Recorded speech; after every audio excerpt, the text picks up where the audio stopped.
O presidente da Câmara falou também sobre o tarifaço, né? Porque isso é uma coisa importante para o Congresso brasileiro. O Congresso brasileiro tem de acompanhar, tem de ter responsabilidade também, tem de pensar no que está em curso. O Congresso tem, Banco Central tem, vive-se uma nova realidade, né? Eu espero que ninguém concorra para fazer o Brasil ir para o buraco por razões puramente eleitorais. Porque a depender de alguns patriotas aqui, né, especialmente esses que andam antevendo catástrofes, né, achando que o grande problema do Brasil é crescer um pouquinho. Né? Pega o Mercado Livre mesmo, que anunciou investimentos de 34 bilhões. Se você tem um país que não cresce, como é que vai ter investimento?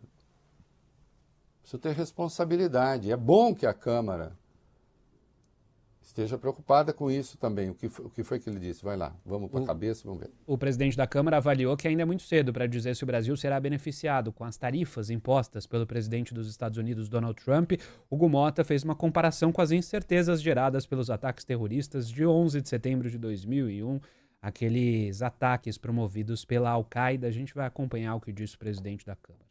Se o dia 11 de setembro, que por coincidência é o meu aniversário, de 2001, foi um marco para o mundo, quando tivemos lá o ataque às Torres Gêmeas, mudando a conformação política mundial e, acima de tudo, de readequação de forças, nós temos o 2 de abril de 2025 também como uma mudança de parâmetro e de comportamento para os países que até então tinham como concepção o multilateralismo, o livre mercado. E esse cenário, por mais que uns tragam essa decisão do presidente Trump de adotar essas tarifas como uma geração de oportunidades para os países emergentes, eu não tenho essa plena certeza. Eu estou aqui também para ouvi-los sobre isso, porque eu acho que nós temos muitas dúvidas, já que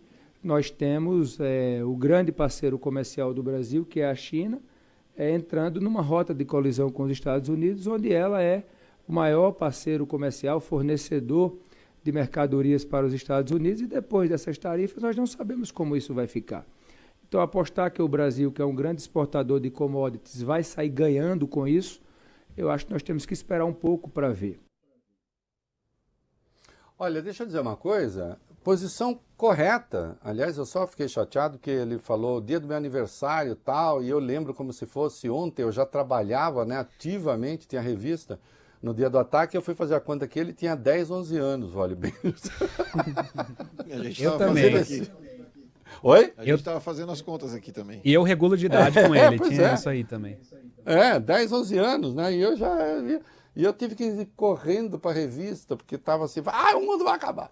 Agora, a metáfora faz sentido, quem quer que tenha passado, faz sentido, porque o impacto no mundo é maior do que o de 11 de setembro na economia. 11 de setembro criou uma instabilidade, gerou não sei o quê. 11 de setembro mudou a face da guerra contra o terror e o terrorismo. Foi um impacto absurdo, né? Sem dúvida.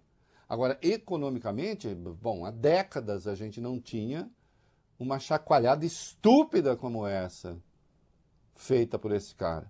E sim, essa ideia, eu insisto, eu acho que o Brasil não tem que sair retalhando, reitero isso, não tem de sair retalhando, não tem, agora então você vai ver tal, não, gente, precisa ir com calma.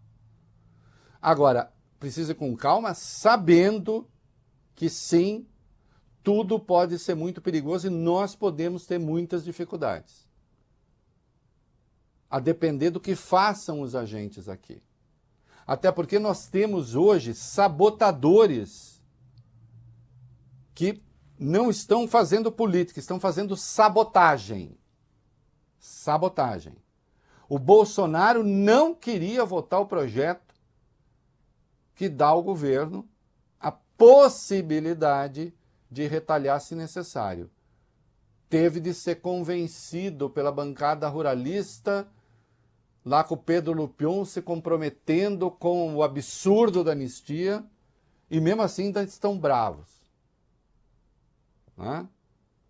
Sim, é uma coisa que é ruim para todo mundo, inclusive para os Estados Unidos. Não ia ser assim tão bom para o Brasil e tão róseo como faz crer o governador Tarcísio. Basta falando coisas, um monte de clichês, porque não tem coragem de criticar as tarifas e de dizer o que elas significam de ruim para o mundo. Ele não tem, mas gente dentro dos Estados Unidos tem. Gente que pensa com autonomia, gente que pensa com coragem, não é? E que já está vendo, tem ali CEOs dizendo, os Estados Unidos, não é que eles vão entrar em recessão, já estão, não sei se já estão. Agora, o risco de recessão é muito grande. E, aliás, tenho lido os economistas falando o seguinte, de lá, o risco até é maior de recessão do que de inflação. Mas o risco de inflação também existe. O que a maioria dos CEOs crê que está acontecendo nos Estados Unidos agora? Vai lá. O CEO da BlackRock, Larry Fink, que afirmou hoje que a maioria dos CEOs com quem ele conversa acredita que os Estados Unidos já estão em recessão, alertando que os mercados de ações podem cair ainda mais devido ao tarifaço do presidente Donald Trump. Em entrevista nesta segunda em Nova York, ele acrescentou que prevê uma desaceleração econômica ainda maior nos próximos meses. Ele disse o seguinte, a economia está enfraquecendo enquanto falamos. A BlackRock é uma gigante em gestão de ativos que tem em carteira 11,6 trilhões de dólares e participação em empresas dos mais diferentes setores em dezenas de países. Olha, mais um pouquinho, Valibene, vai lá.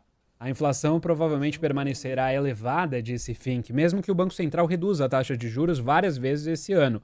Como exemplo do aumento das preocupações, ele mencionou já ter ouvido executivos do setor aéreo sobre a queda na demanda por viagens. Fink também acredita que os mercados de ações globais ainda vão sofrer mais nos próximos dias. Declarou, eu diria que a longo prazo, isso é mais uma oportunidade de compra do que de venda.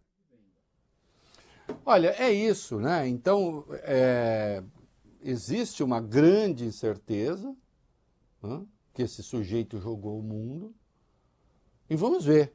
Eu espero que aqui dentro, insisto, né, Banco Central, Congresso, todo mundo tenha prudência, saber que, por exemplo, a gente não vai resolver algumas questões, sei lá, com taxa de juro, né? Ou então vamos alimentar a recessão aqui, porque tudo mudou. Também não pode ser coisa para o vale tudo, mas ninguém está no vale tudo. É ao contrário. O Brasil, nós vimos hoje, avança. Né? Tem aí investimentos de porte, indústria farmacêutica, área de serviços. Né? Vamos com calma. Só não podemos tolerar sabotadores.